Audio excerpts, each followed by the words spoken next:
Ireo lohatenim-baovaontsika ary amin'ity alakamisy 7 Mei 2022 ity. Amin'ny taona 2022 no anatanterahana ny fifidianana filoham-pirenena sy anaovana ny fitsapaham-kevi-bahoaka eto Madagasikara raha ny tolo-kevitra avy amin'ny CENI. Hijery akaiky ny fampiasana ireo voka-pikarohana malagasy hanampy amin'ny fanatanterahana ny politika ny fanavaozana ny gouvernemanta. Itory ireo nanakajy azy nandritra ny 5 taona i Roly Mercia. Ary tafakatra amin'ny lalao famaranana ny Ligue des Champions européenne i PSG sy Arsenal.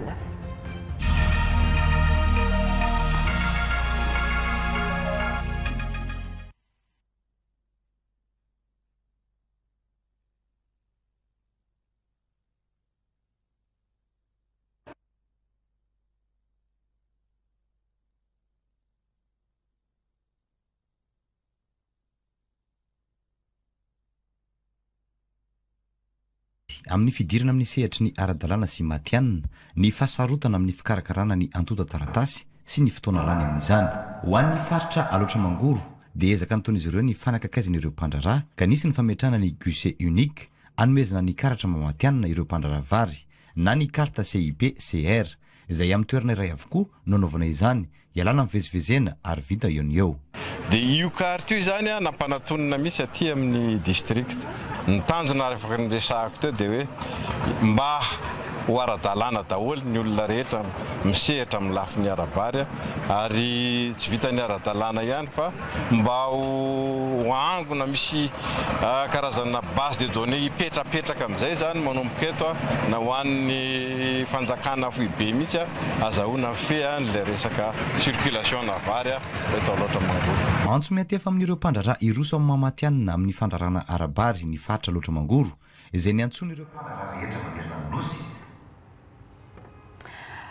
Ialana tsy ny tompo klasy tompo vavy ny olana ara teknika ny siny ny vaovao ny fandiso iny ny anokafantsika ny fampalalam-baovao amin'ity alakamisy 7 Mei ity ny anisan'ny vaovao nisongadina androany dia ny famoahan'ny CENI tolo-kevitra mikasika ny datim-pifidianana amin'ny volana Oktobra 2022 no anatanterahana ny fifidianana filoham-pirenena eto Madagasikara amin'io taona io ihany koa no anatanterahana ny fanaovana fitsapaham-kevi-bahoaka ananganana ny Repoblika fahadimy tolo-kevitra nomen'ny CENI tamin'ity androany ity ireo araka ny vaovao nangon'ny namana Norosorandriamanana sy Fenorandriamalala.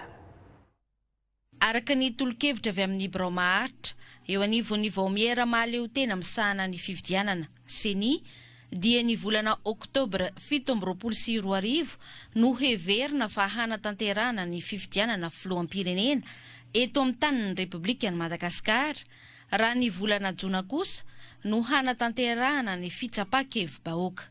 Ho fanomanana izany indrindra dia havaozina manontolo ny lisitry ny mpifidy izay anisan'ny asa lehibe atomboky ny Bromaharitra ny CENI taoriany ny fianianana nataon'ireo mpikambana vaovao.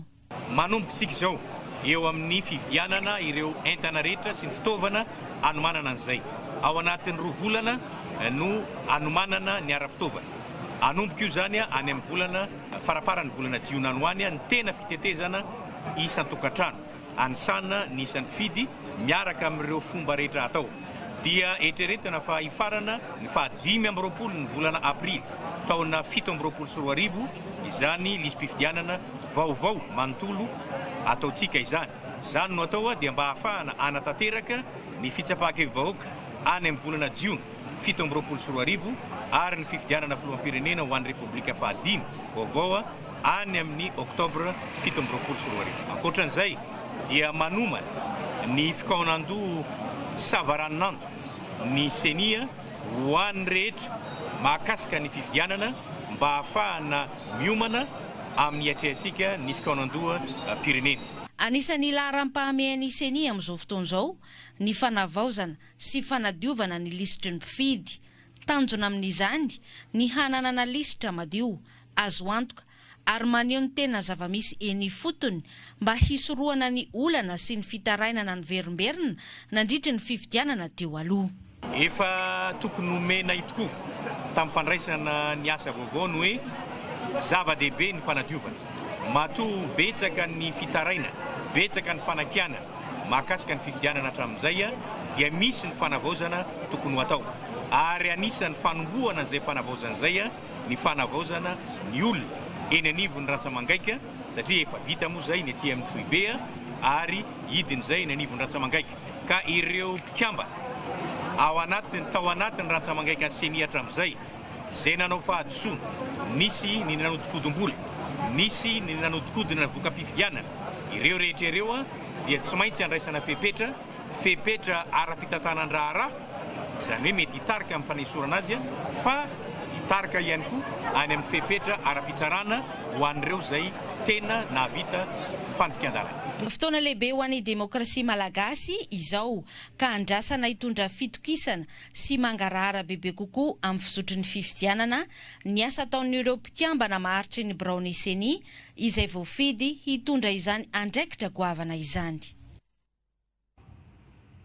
Androany moa no nanatanteraka fianianana ireo mpikambana vaovao mandrafitra ny Brao maharitry ny Seny vonanaraka ny voalazan'ny lalàna izy enina menadana vita fianianana lanona pitsarana tetsy amin'ny fitsarana tampony tetsy Anosy. Norosorandriamanana sy fenordriamalala ihany. Yanina fa natanteraka ny zakany fiandavana mpamendrehana enina mianadahy ireo mpikambana vaovao eo anivony vaomiera maleo tena misahana ny fifidianana na ny Seny no nanao fianianana teto anatrehan'ny fitsarana tampony teto Anosy. Abraham Rajafetra Setrany Aina Solomanjaka solotena avy ao amin'ny fitsarana avo momba ny lalam-panorenana. Daniel Omega Rambinina solotena avy amin'ny fitsarana tampony. Mamra Betokotany ho lavitry ny mpisolo vava. Antra Rakotoarso avy ao amin'ny olavitry ny mpanao gazety. Cyril Rabenandrasana sy Lanjaniony Sarika Andriatsimiala solotena avy ao amin'ny fiarahamonim-pirenena misahana ny fanaraha-maso momba ny fifidianana. Aorian'ity fianianana ity dia mandray avy hatrany ny andraikiny izy ireo ho fanombohana amin'ny fomba ofisialy ny asa miandry azy amin'ny fikarakarana sy fanaraha-maso ny fifidianana eto Madagasikara. Ny mahazava-dehibe izao lanona pitsarana androany izao dia ny fametrahana ireo mpikambana vaovao enina mianadahy mianaka eo anivon'ny Seny. Izany hoe vaovao tanteraka ny 100 isan-jato amin'ny mpikambana eo anivon'ny Seny manomboka androany. Ny tsara ho marina nefa dia 7 moa no voalaza ny lalàna laharana fa 520 mifehin'ny Seny fa tokony ho mpikambana ao amin'ny Brao maharitra izany rafi-panjakana mitantana sy manomana ary misahana ny fifidianana izany. Ankehitriny dia 7 no isan'ny mambra ao anivon'izany Brao maharitra izany. Ny antony dia satria ny eo anivon'ny antenimiran-doholona dia tsy afaka ny ifidy ny solotenantsony satria efa tapitra ny fepitoam-piasany ary tsy mbola nanome baiko ifidy ny mpikambana vaovao eo anivon'ny antenimiran-doholona ny fitoram-panjakana. Ny solotenan'ny filohan'ny fanavaozana ny Repoblika ny Madagasikara ihany koa dia tsy mbola voatendry ankehitriny. Ny tsy fahampian'ny mpikambana nefa araka ny voalazan'ny lalàna voalaza teo ambony dia tsy manakana mihitsy ny fahafahan'ireo mpikambana izay efa navita fianianana anohy ny asa. Adidy lehibe ifanekena eo amin'ny vahoaka malagasy ny fanaovana fianianana.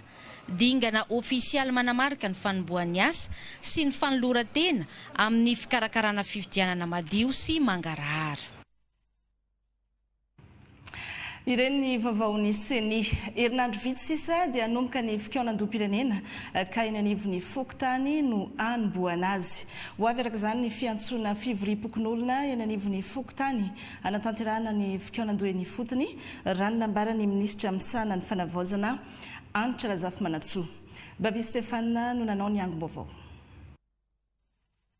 Ao anatin'ny dingana farany amin'izao ny fanomanana ny fikaonan-doha-pirenena izay atomboka eny anivon'ny Fokontany ka iara-iasa ny ministera misahana ny fanavaozana sy ny ministera ny ady-tany sy ny fitsinjaram-pahefana izay manana fahefana feno iantso fivoriana eny anivon'ny vokotany. Ny ministera ny ady-tany rery no manana zo ary afaka miantso ireo tompon'andraikitra eny Fokotany, ireo tompon'andraikitra eny anivon'ny distrika, ny tompon'andraikitra eny anivon'ny préfecture zany, ny préfet, chef district, ireny ihany no afaka miantso ny chef Fokotany izay anatanteraka fivoriam-pokon'olona ahafahana manatanteraka an'izay fikonan-doha eny anivon'ny Fokotany zay. Ny olona izay andray anjara rehetrarehetra zany na ny mpitarika na ny olona andray anjara dia ao anatin'izay Fokotany voakasika ihany. Tsy misy olo-kafa akoatran'izay ao anivon'ny Fokotany. Dia misy fanangonana ny hevitra, misy fikonan-doha mihitsy ny ao anatin'izay satria tsy voatery hitovy mihitsy ny hevitra, misy koa nefa taridalana izay hoentina mba ahafahan'ny olona mamoaka an'izay hevitra, fa ny tanjontsika dia hoe ny ahatongavantsika any amin'ny Reblika Fadimy ahafahantsika manao ny lalam-panorenana dia fandraisana anjara sahady ny olona ny fotony zany, ny fokon'olona ny dadiavintsika io manana ny heviny izy, manana ny olana izay iainana izy ary manana vahaolana ihany koa eny anivony zany Fokotany zany. Raha ny programme sy ny voalaza dia hoe raha amin'ny 20 volana May no anaovana ny lancement officiel du processus de concertation, misy ny fandaminana maro samihafa mba hoe tena itsika rehetra no miara-manao an'ity fikonan-doha-pirenena ity fa tsy anjara tsy ministera irery, isika rehetra no tompon'izy io dia misy fanemorana kely fotsiny izany daty zany raha ny vinavina aloha zany androany. Tsy ho tapoana ny olo-pirenena izay antsoina andray anjara feno amin'ny fikonan-doha eny ifotony ka ahitana dian'izao ny rehetra hiomana sy hovonina hitondra hevitra sy ady hevitra amin'izany, hoy ny ministra misahana ny fanavaozana Anitra Razafy Manatsoa. Manentana antsika rehetra zany hiomana na amin'ny fanontaniana na ny fitondrana ny hevitra sy fizarana hevitra, fa indrindrandrindra amin'izay fiadiana hevitra zay mba samy hivonina sahady satria rehefa tonga le fotoana amin'izay hoe ndao ary isika rehetra fa anomboka any amin'ny Fokotany zao na commune izao ny anaovana an'izany fikonan-doha zany dia isika indray no sanatry ny vava no hoe ilaza hoe tsy vonina ny hitondra ny hevitra zao dia efa homany daholo zany rehetrarehetra zany ny mahakasika anao, mahakasika ny fiainana andavanandro, mahakasika ny manodidina antsika rehetrarehetra mihitsy, ny lafin'ny fandriampahalemana, ny lafin'ny resaka resahana foana moa zany resaka décentralisation, ny lafin'ny ara-tsosialy, ny lafin'ny ara-politika, zany rehetrarehetra zany manitikitika antsika ary hitondrantsika hevitra ihany koa zany zavatra rehetrarehetra zany. Ny farana ny alarobia teo ny fizarana traikefa ho an'ireo mpikarakara ny fikonan-doha izay dingana voalohany ao anatin'ny fiofanana ho an'ireo mpampiofana. Nahitana ireo tompon'andraikitra eo anivon'ny ministera misahana ny fanavaozana, ny solontenan'ny tanora, ny fikambanam-behivavy ary ny firaisamonim-pirenena. Nampahafantarana ny mpandray anjara ihany koa ny paikady mazava entina namafisana ny lafin'ny serasera sy ireo takelaka nomerika entina manatanteraka ny fikonan-doha eny ifotony. Andraisana sy ampitana ireo hevitra voangona. Mbola isy ny fampiofanana dingana faharoa ny 20 hatramin'ny 12 May ho avy izao. Omena lanja sy ho ampiasaina ireo voka-pikaroana malagasy mba hisy fiantraikany eo amin'ny toe-karena sy ny asa. Baiko no nomen'ny Prime Ministre lehibe ny gouvernemanta tamin'ireo membre ny gouvernemanta mba hijery akaiky ny fampiasana ireo voka-pikaroana maro samihafa nataona manampahaizana malagasy ireo anampy amin'ny fanatanterahana ny politika ny fanavaozana. Ny sokatra tamin'ny fomba ofisialy ny maraina teo ny hetsika salon de la recherche eny Ankatso araka ny angom-baovao entiny Aina Rabetany sy Jakila Kotomanga. Ny hotrandrahana sy ampiasaina amin'ny famoronana asa ny voka-pikaroana avy amin'ny anjerimanontolo mba hiantraika amin'ny vatana amin'ny fampandrosoana eto Madagasikara. Vonina noana izany ny gouvernemanta hapetraka ny sehatra ifanakalozana hanomezan-danja izany. Teboka lehibe nasongadin'ny Prime Ministre lehibe ny gouvernemanta Mamtina Rajonason io tamin'ny fanokafana tamin'ny fomba ofisialy ny salon de la recherche na ny fampirantiana mifantoka amin'ny fikarohana ho an'ny toe-karena sy ny asa tety amin'ny université n'Antananarivo. Manome bay koa eto ankoatran'ireo ministra anankiroa tonga eto tsy maintsy makety na ny ministra na mandefa olona ministra Androany Rapitso dia amin'ny conseil de gouvernement manaraka amin'ny tanin'ireo ministra ireo inona zavatra hitan'ny zareo tetika ho ampiarina amin'ny fitantanana amin'ny politika ny fanavaozana. mba hahafahantsika tena mampiatra marina le hoe recherche développement fa matetika ny malagasy mametsiny ny mpikaroka hoe mikaroka foana fa tsy hita zay vokatra fa le vokatra tena misy fa izahay no tsy nitady anazy taty fa ankoatran'izay le mitady dia ametraka sehatra tsika zany ahafahanay mahita ahafahanareo koa mampafantatra ary indrindrandrindra andriamato ministra inoko fa efa misy le izy fa manamafy eto ny fampidirana anatin'ny syllabus ny fampianarana ny mpikaroka sy ny mpianatra zany hamorona asa. Nampahafantarina tamin'ity andiany fahavalo ity ireo sehatra asa mifandraika amin'ireo vokam-pikarohana manodidina ny 7 avy amin'ny toeram-pianarana 8 eny amin'ny anjerimanontolo na Rantiteto. Hita daholo ny lafiny rehetra, na ny sosialy, na ny toe-karena, na ny lalàna, na ny fikarohana ara-tsiansa, na ny fikarohana fiarovana ny tontolo iainana, na ny resaka teknika. Nampahafantarina tetany koa ny fisian'ilay atao hoe plateforme de la recherche ny université n'Antananarivo izay sehatra nomerika hampifandray ny mpikaroka sy ireo mpandraraha. Atao indrindra arak'izay voalaza teo izay ampifandraisana any amin'ny tontolo ara virtualy any anatin'ny internet rehetra any zany hoe ireto ny mpikaroka eto anivon'ny université Antananarivo izao reto avy ny fikarohana izay ataony dia isy ao anatin'io zany arak'izay misy karazana hoe moteur de recherche kely raha te alala ohatra sika hoe iza no mpikaroka misehatra amin'ny resaka lavanilina dia soratatsika hoe lavanilina dia hipoitra eo avetrany aloha iza ny laboratoire manao an'izay iza no mpikaroka misehatra ao anatin'izay fikarohana momba ny lavanilina izay. Roa andro moa no faharetany ity salon de la recherche totosaina eny Ankatso ity. Tsy ho an'ny fanjakana ihany fa ho aparitaka eny amin'ny sehatra tsy miankina ihany koa ny fahafahana mampiasa ireny vokam-pikarohana malagasy ireny afaka manampy ireo orinasa tsy miankina izy ireny sady manampy ihany koa amin'ny fanomezana asa ho an'ny tanora malagasy mifantoka amin'ny fampifondronana ireo mpiara-mio aminantoka amin'ny fampifandraisana ireo mpikaroka sy ny tsy miankina ny hetsika Unipod Madagascar. Aurélia Rafringa.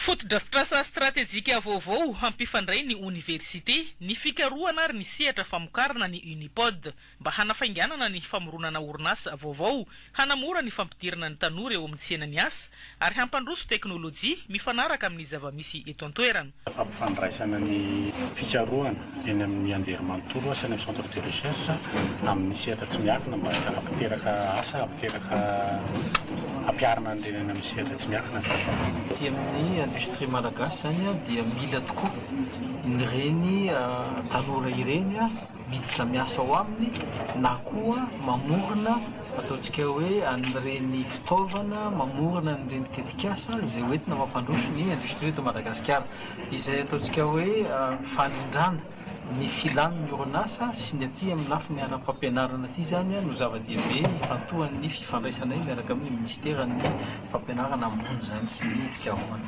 Hisy laboratoire manokana ao anatiny ho an'ny prototype ny faranitan-tsaina artifisialy ny robotika ny teknôlôjia maharitra ary ny agrifood miaraka amin'ny fanohanana ny fandraharana hapetraka arakaraky ny laharam-pahamehana ny fampiasana azy. Fotodrafitrasa moa mapetraka eo nivoany fitaliavan'ny fikarohana sy ny avao ery Tsimbazaza. Laboratoire maromaro ny ao anatiny misy laboratoire na conception prototypage zany hoe raha manana efitra zany ianao dia ho atao prototype le izy ahafahana mivarotra le izy.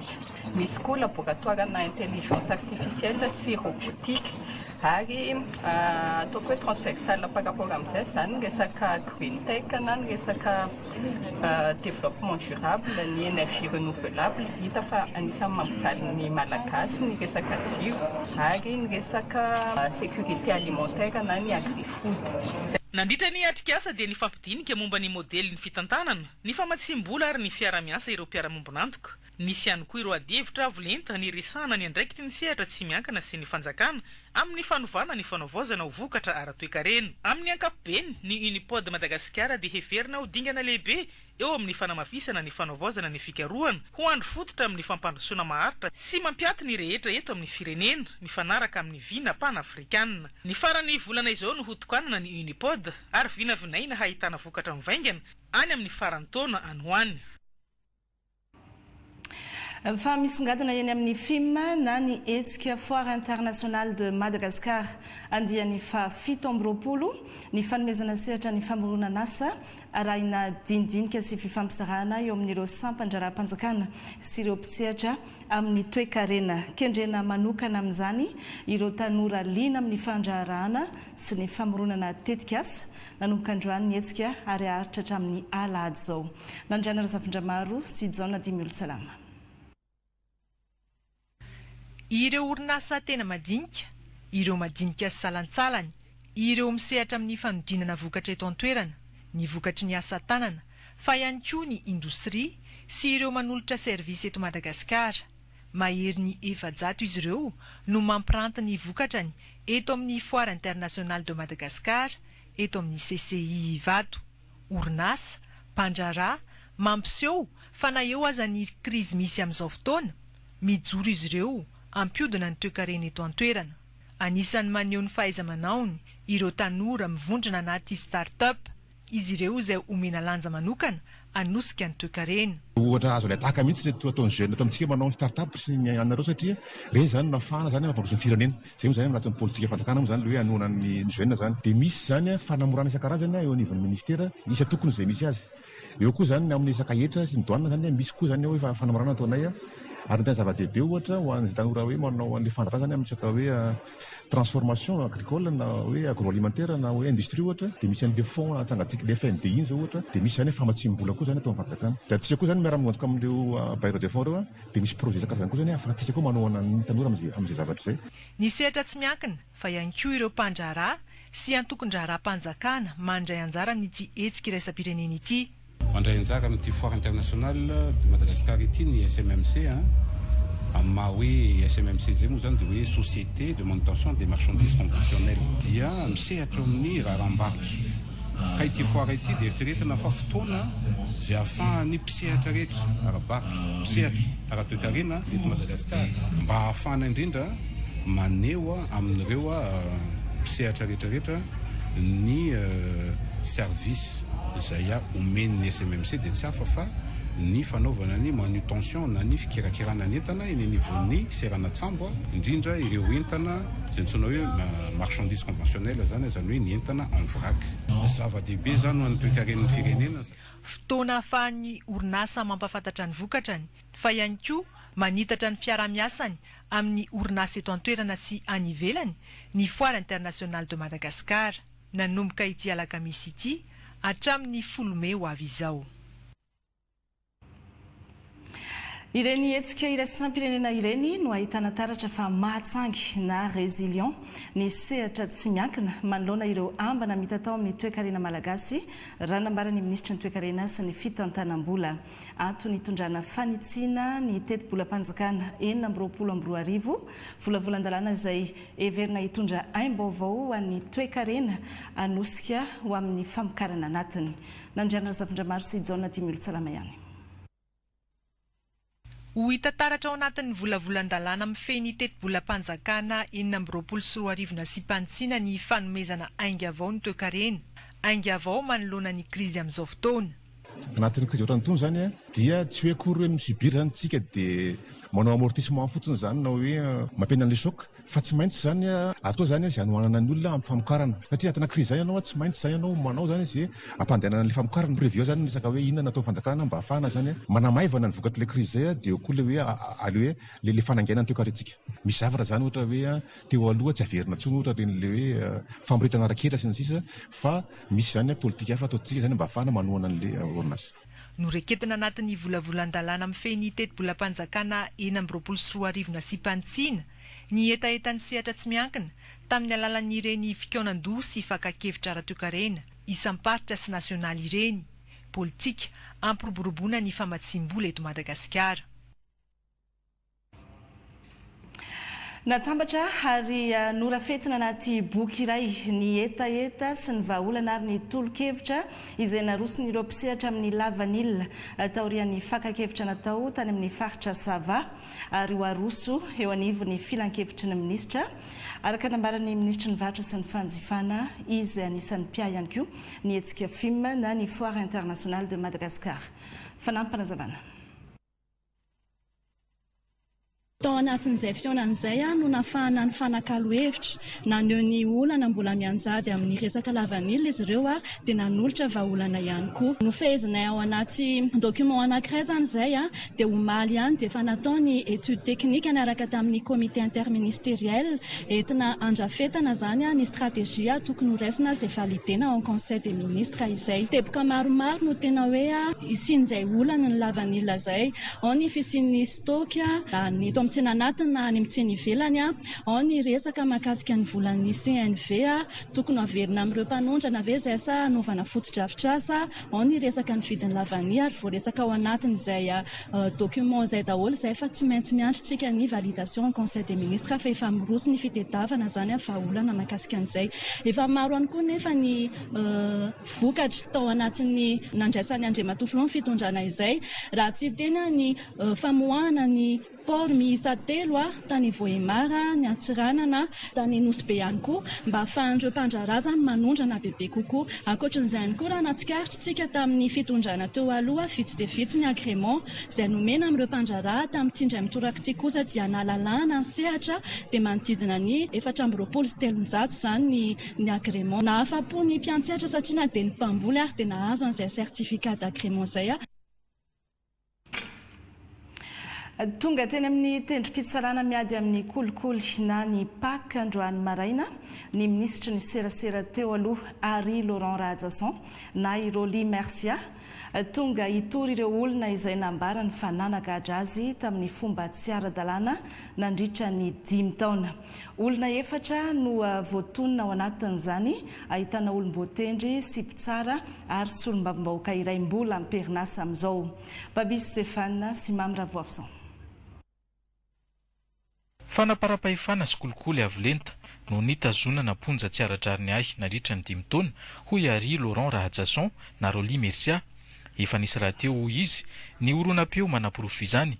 Tompon'andraikitra ambony teo anivon'ny fiadidinan'ny Repoblika teo aloha sy solombavam-bahoaka ary mpitsara vehivavy iray no tompon'antoka tamin'izany hoy hatrany ity ministra ny serasera teo aloha ity. Fitoriana voalohany, fitoriana ny député Nantro Rakotomanga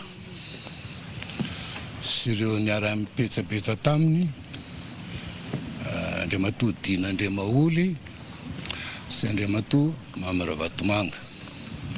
Momba ninona zay momba ny fanagadrana ny tenako nandritra ny 5 taona amin'ny antony satria ny député Nantro Rakotomanga ihany taty afara no namoaka amin'ny antso atarby ataony amin'ilay filoham-pirenena teo aloha hoe izy sy ireo olona anankiroa ireo no miketrika sy nikotrika n'ilay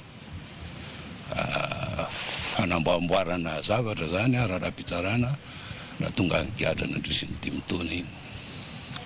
Dia misy fitoriana faharoa koa raha tadiditsika tamin'ny janoary 2024 zany efa tany amin'ny 3 taona tany hoany no gadraiko tamin'ny nanagadrana tamin'ny fotoana io dia efa tokony hivoaka za tamin'io janoary 2024 io. Kanjo tampoka teo nisy indray taratasy pourvoi en cassation nataon'ny Ramatoa procureur général ny cour d'appel tamin'izany fotoana zany. Lalàna milaza fa raha androany ny didi-pitsarana ny pitsarana ambony mivoaka dia 3 andro fotsiny eo après an'io farafahelany no ahafahana manao an'izany pourvoi en cassation zany. Fa tamin'io fotoana io zany efa 2 taona sy efa-bolana tio arina vao nataon'ilay pourvoi en cassation satria hoe za efa hivoaka 2 andro 3 andro talohany après an'io zany any tokony hivoaka. Ny antony zany dia mazava be tsy azo adikevitra satria ivoaka dia mila tazomina ao anaty fonja foana dia nanaovana an'io asa tsy ara-dalàna sy amin'ny teny frantsay moa hoe abusif. Dia tsy maty manota zao ny ataon'ny fanavozany dia manaraka an'izay ny tenako mitory azy mba tsy isiny tsy maty manota ary indrindraindrindra mba tsy isiny tsony olona ray any anivon'ny fitsarana na any amin'ny fitondram-pajakana hafany dia efa manapatra fahefana dia mampiororo ny mpiara-miasa aminy dia manao izay tany kipony no ny antony hitantsika eo ihany misy arabola hoe misy fanitaram-pahefana. Nanamafy ihany koa Roly Mercia fa ankoatra ny fanagadrana tsy ara-drariny azy dia anokasaina ovonoina tany amponja ihany koa ny tenany. Io ramatoa procureur général ny cour d'appel n'Antananarivo teo aloha io rehefa za tao amponja tao zany raha ny rehetra nahita moa zany ny aretina mafy nahazo atao dia nanome bay koa ny tompona andraikitra tao amin'ny fonja tao tsy mahazo anaterana sakafo ahako, tsy mahazo anaterana fanafody ary tsy mahazo miditra ao ny mpitsapo. Zay no nataon'io zany nandritrin'io fitazomana tao amponja io. Zany efa hita mibaribary mihitsy le tetika sy zay olona naniraka azy tany hoe hovonoana mihitsy ao amponja. Teto amin'ny tendrom-pitsarana miady amin'ny kolikoly no nametraka fitoriana ireo olom-boatendry teo aloha sy solombavam-bahoaka Amperinasa Ira Jason Ari Laurent noho ny fahitany fa nisy fanapara-pahefana sy kolikoly avo lenta tao ambadiky ny fanagadrana azy.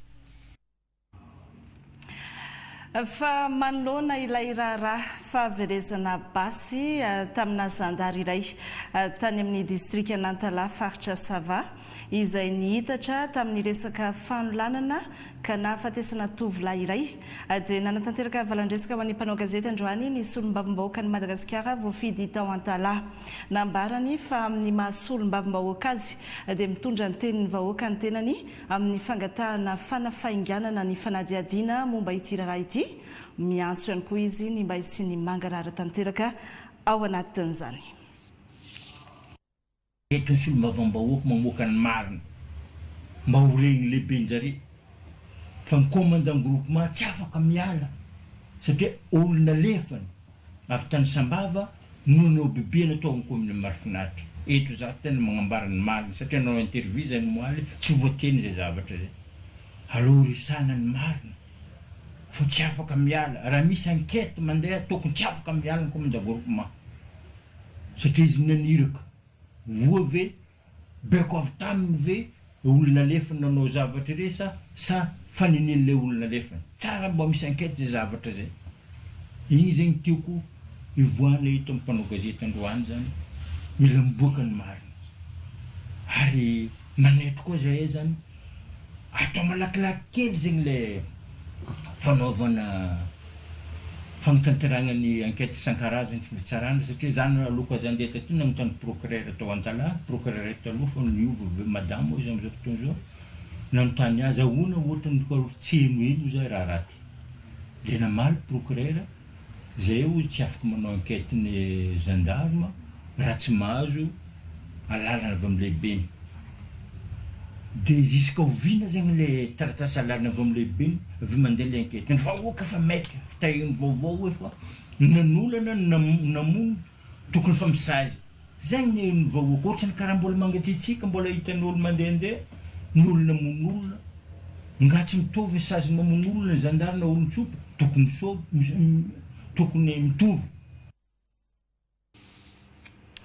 Androany moa dia namoaka fampitam-baovao ihany koa ny teo anivon'ny Zandarmaria-pirenena izay milaza fa anatin'ny fanavaozana fomba fiasa izy ireo mba hamerenana ny fitokisan'ny vahoaka manoloana ireo fioaram-pefy sy fitondratena mamofady ataon'ny zandary vitsy anisa. Ny Zandarmaria dia manameloka tanteraka ireny fandikan-dalàna sy fihetsika maro lafy mifanohitra amin'ny fitsipifehezana sy ny soatoavina malagasy ireny. Andray fepetra entitra mifanaraka amin'ny lalàna velona sy izay voalaza ao anatin'ny fitsipika amin'ny feny asa ny eo anivon'ny gendarmerie pirenena ny ministre délégué misana ny gendarmerie sy ny commande gendarmerie mo dia nilaza ihany koa tao anatin'ity fampitam-baovao ity fa efa mametraka paikady sy ny fomba rehetra irosona amin'ny fanavaozana sy ny fanadiovana anatiny eo anivon'ny gendarmerie ny antso hatrany ny amin'ny fiara-miasa sy ny fifampitokisana eo amin'ireo tompona andraikitra rehetra isan'ny tokony sy ireo hery-velona ary indrindra ny vahoaka malagasy ny gendarmerie pirenena. Fa nitodika manokana tamin'ireo zaza kamboty sy ireo ankizy trapasembanana any Tomasina ny fanampiana avy amin'ny fikambanana fanjiry tarihan-dramatoa Elizara Andrenirina vady ny filohan'ny fanavaozana ny Repoblika taorian'ny fanomezana cours maimaim-poana ho an'ireo mpianatra izay manomana fanadina-panjakana ny toerana noho i Tomasina mbola marefo sy anatin'ny fanarenana vokatry ny takaitrana velan'ny rivo-doza no anton'izay asa sosialy nataon'ny fikambanana fanjiry izay. Romuald Rakotoarmanana sy Esther Savinasy TVM any Tomasina.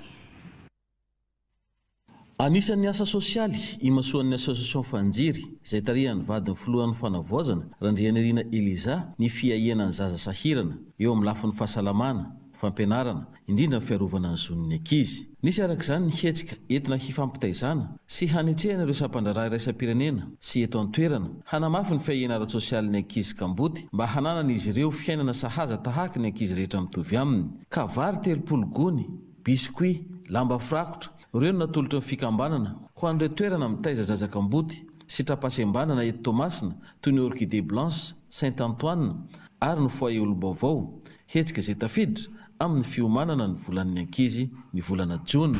Association izy io natsanga ny ramatoa Randrianirina Eliza vadiny filohan'ny fanavaozana ny Repoblika. Ma-association azy zay mandray atanana ny asa sosialy rehetra.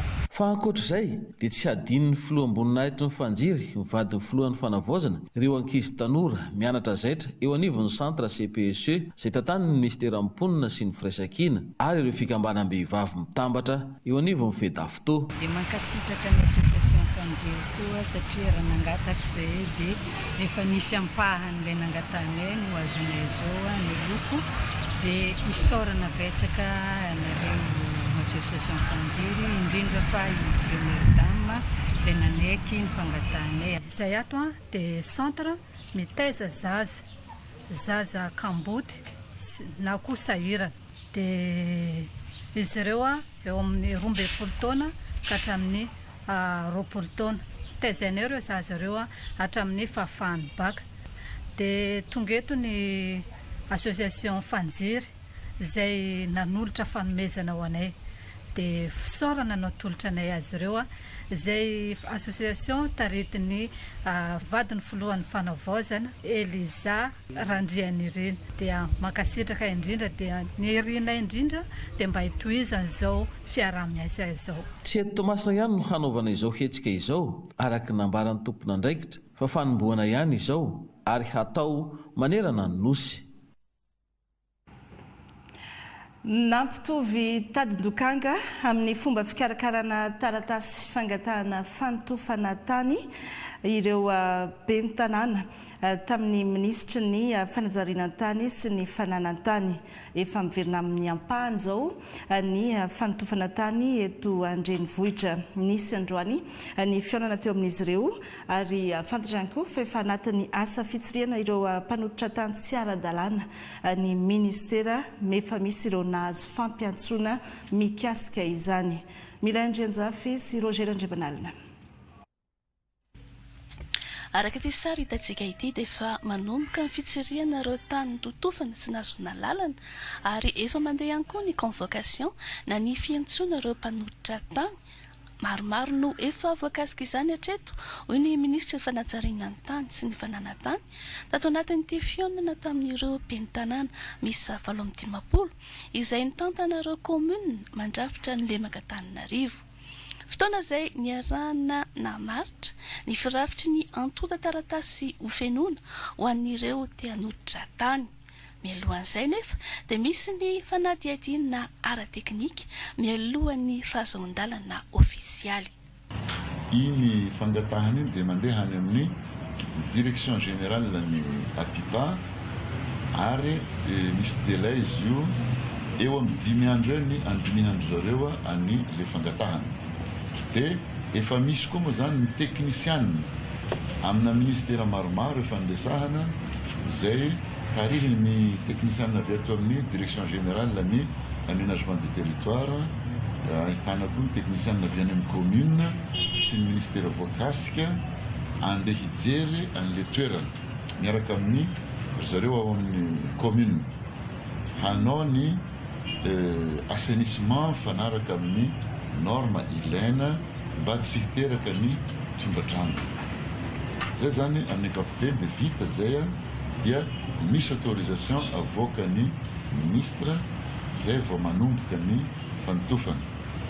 Dia eo amin'le fanotofana eo zay koa vao miditra ny droit reto commune zay efa nitapahan'zareo tamin'ny délibération ny membre ny conseiller municipal dia tsy maintsy tanterahana izay zavatra zay mba hiteraka vola miditra sy fampandrosoana amin'ny commune. Tsindriana teto nefa fa tsy ireo tany rehetra no azo totofana. Ny toerana hiteraka tondradrano dia mijanona tsy ho azo atao. Aza miahiahy aza misalasala fa tsisy zany hoe vao vidim-bolana vahiny izay tantantarainy tsy zero reny fa ny toerana tsy ho azo anaovana rambolay dia tsy ho azo anaovana rambolay. Hitondra fampandrosoana ny commune ity fanapa-kevitra ity hoy ireto ben'ny tanàna ireto. Amin'ny ankapobeny zany dia nitondra fandrindrana tena hoe eo amin'ny ministera PI sy ny commune eny fotony. Amin'ny ankapobeny dia mitondra ny hoe fahafahana mivelona indray ilay fifampatokisana teo amin'ny ministera sy ny commune ary nomeny toromarika teo anisan'ny hoe ny fiaraha-miasa amin'ny fanakanana ny rambolay sauvage raha zay nazo tika ilazana azy dia amin'ny ankapobeny zany hoe tena mandrindra ho any amin'ny hoe topahavaratra tsy sy ny tondradrano nateraky ny fanotofana tany izao fiarahana ho an'Andriamatoa ministra zao.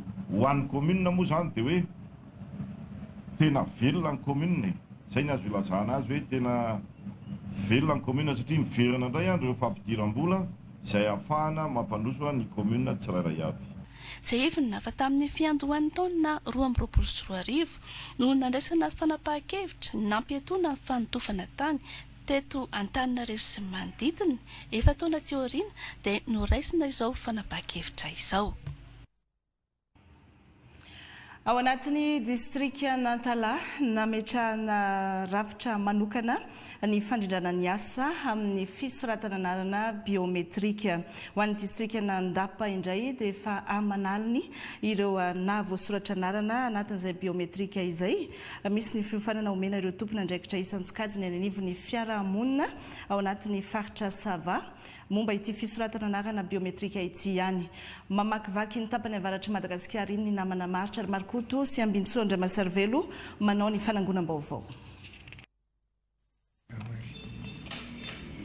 Mahatsapa ny mahazava-dehibe ny fanoratana anarana biometrika ny mponina eto Ankoalabe secteur 4 ato anatin'ny distrika Nantala. Nanapa-kevitra noho izany izy ireo ny nametraka fandaminana amin'ny fizarana laharana mba hisorohana ny fisisihana ary ny fikarakarana sakafo an'ireo tompona andraikitra misahana ny fanoratana anarana. Raha mandeha mody zareo le olona mpiasa mirava amin'ny 12 dia miditra amin'ny 2 tsy afaka hanao ny zavatra io zany. Ke zay zany nanapa-kevitra antona sakafo zareo dia machine anankiray dia atao pause kely satria au lieu de izy pause amin'ny 12 hatramin'ny 2 dia amin'ny 10 izy efa atao pause zany le machine dia mireprendre izy amin'ny 12 igny zany mandray le olona mpiasa le tsy afaka mamonjy amin'ny maraina ny fikambananay eto zany ny miantoka ny lany matoa ny fanjakana manao an'izy io zava-dehibe amin'ny vahoaka zany ny anaovana an'izy io. Hatrany ambany volo dia efa nahazo fanentanana ny mponina. Paikady napetraka ny mpitantana ny distrika raha teo ny fampiasana ny serasera entina mampandray andraikitra ny olom-pirenena. Manamafy izany ny fisian'ny fanamafisana ny fanofanana ireo tompona andraikitra isan-tsokazany eny anivon'ny fiarahamonina, fanofanana izay tafiditra ao anatin'ny fandarana asa izao tokana. Mazoto ary miala asa tsy mandeha agnaty ala noho n'ilay fahazotoagna ary tsy hentsiny ilay tragno fa nalamina izy amin'izao noho ny machine mora misaofy dia mangataka machine zay mba ampalakilaky ny asa. Tena mazava aminjareo ilay fagnazavagna namian'ny délégué sy ny ekipiny. Nahatonga solotena avokoa ireo sokatsitsehatra rehetra nandritra ny fanofanana teto Andapa, distrika iray ilana fanamafisana ny fanentanana. Hitantsika fa miroborobo ihany koa ny fagnantonandreo vahoaka misoratra anarana biometrika eny amin'ny votoerana fisoratana anarana magnerana ny 120 kominy sy boriboritano ato agnatin'ny distrika n'Andapa. Meny sy matoky samby agnano izay azo natao ny tompona andraikitra izay nahazo fampianarana sy fampifantarana teto makasika an'izay fagnatsarana ny fifandraisana eny agnivon'ny vahoaka rehetra. Mahery ny 5,200 alina no efa voasoratra anarana biometrika ato anatin'ny distrika n'Andapa. Pejiny fanatanjahantena sady tondratsika ny maresaka ny ivelany tafita hiatrika ny lalao famaranana amin'ny Ligue des Champions européenne ny ekipany PSG sy Arsenal rehefa nandresy ny mpifanandrina taminy ny Bayern de Munich sy Atletico Madrid famitinana ireo lalao manasadarana miverina no entiny 89% antsika. A lot of noise, the atmosphere is fantastic. This is going to be a very roapolo taona aty aorina niatrehan'izy ireo farany lalao famarana Ligue des Champions hiatrika ity dingana ity indray Arsenal izay nandresy ny ekipany Atletico de Madrid tamin'ny satokana raino tsy misy ateo amin'ny manasadalana voalohany ho an'ny lalao miverina atao anatin'izao fifanana izao. Baolina tokana maty ny Saka tany amin'ny minitra faha 7. Post and Trossard deliberates. Trossard saves from the back and Saka follows in. And Arsenal have the breakthrough in this second leg on the stroke of half-time.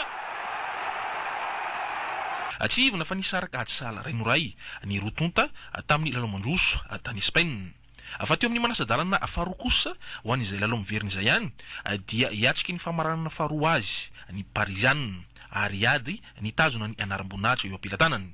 Navita nitazona atsala rai노ray ny ekipany Bayern de Munich atao amin'ny kianjan'ny Allianz Arena ny Parisienne tamin'ity lalao miverina ity.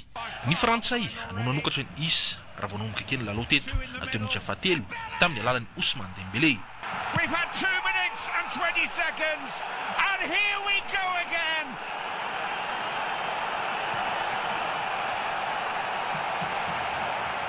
Surprise, surprise. They 5 goals in his last 3 Champions League games. Atao aorina io anisan'ny teraka adevitra lehibe atao anatin'ity fionana ity ireto tranga ireto atao anatin'ny fizarapotona voalohany avokoa. Amin'ny minitra 20 nandona ny baolina tamin'ny tanany i Mendes 5 tsy mitsofo ny tsara kory izany. All the free kicks gone Pavlovic. Amin'ny minitra 70 nanao dégagement tao anatin'ny surface de réparation Vitinha 5 voadonany ny veste tamin'ny tanany izany. Tsy mbola nitsofo mitsara ihany koa izany na ny jerena ny vara na ny arbitrage vidéo. Stanisic, skillfully done. Unusually done by Safanov. Oh, another appeal for handball driven by Vitinha against Raul Neves.